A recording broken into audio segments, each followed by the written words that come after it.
যুদ্ধের সময় আমার বয়স ছিল 12.5 বছর। আমার বিরুদ্ধে যুদ্ধ অপরাধের মামলা দেওয়ার চেষ্টা করা হয়েছিল। আমার কুলাউড়ার মানুষ আমাকে যেভাবে চিনেন, নিশ্চয়ই তারা সেভাবে চিনেন না। আইন শৃঙ্খলা রক্ষাকারী বাহিনীর উচ্চপদস্থ কর্মকর্তা যারা, তারা চিনেন। আমার কুলাউড়ার মানুষ আমাকে যেভাবে চিনেন, নিশ্চয়ই তারা সেভাবে চিনেন না। আপনারা জানেন আমি একজন যুদ্ধ অপরাধী, তাই না? আমি কি যুদ্ধ অপরাধী? আবার বলুন, আমি যুদ্ধ অপরাধী। কিন্তু আপনারা জেনেছেন আমার বিরুদ্ধে যুদ্ধ অপরাধের মামলা দেওয়ার চেষ্টা করা হয়েছিল। আমার ছোট ভাই বদরুল ইসলাম, আপনাদের প্রিয় পরিচিত মুখ অ্যাডভোকেট এহসানুল মাহবুব জুবায়ের, আমার স্ত্রী, তারা আমাকে জেলে দেখতে গিয়েছিলেন।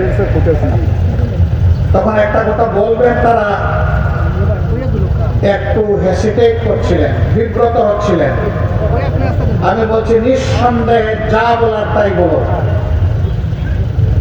কোনো বিব্রত বোধ করবো না।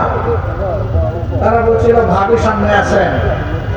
আমি বললাম, ভাবি আমার জীবনের পার্টনার, তার সামনেই বলো, কোনো অসুবিধা নেই। আমি অনুভব করছিলাম তারা আমাকে কোনো দুঃসংবাদ দিতে এখানে এসেছেন, কিন্তু বলতে পারছেন না, বারবার যেন বাধাগ্রস্ত হচ্ছেন।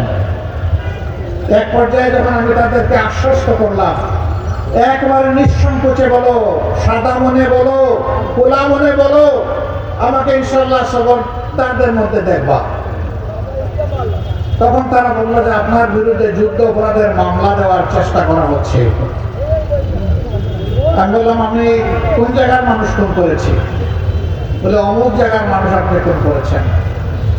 আমি বললাম যে এই যুদ্ধের সময় আমার বয়স ছিল 12.5 বছর, আর এই জায়গাটা আমার জানা মতো বাড়ি থেকে 14 মাইল দূরে। এই 12.5 বছরের শিশু 14 মাইল দূরে গিয়ে মানুষ খুন করেছে।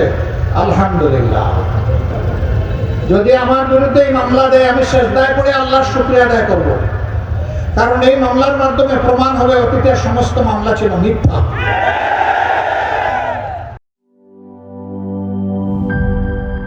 বান্ডেল থাকলে প্রতি সেনমানিতে টাকা বাঁচবে। বিকাশ সেনমানি বান্ডিল কিনে জিতুন প্রতি লেনদেনে।